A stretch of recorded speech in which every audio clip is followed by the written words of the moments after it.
సర్పంచుల పెండింగ్ బిల్లులు విడుదల చేయాలని డిమాండ్ చేస్తూ రాష్ట్ర సర్పంచుల సంఘం తెలంగాణ తల్లి విగ్రహానికి వినతి పత్రం ఇచ్చారు. పెండింగ్ బిల్లులను విడుదల చేయకుండా ప్రభుత్వం కాలయాపన చేస్తుండటంతో తెలంగాణ తల్లి విగ్రహానికి వినతి పత్రం సమర్పించినట్లు సర్పంచుల సంఘం రాష్ట్ర అధ్యక్షులు సుర్వి యాదయ్య తెలిపారు.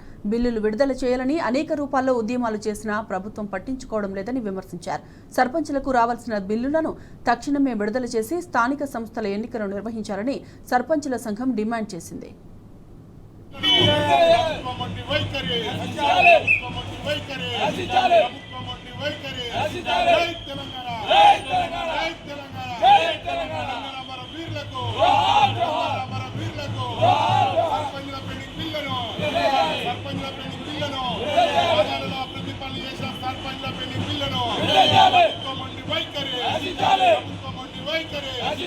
జై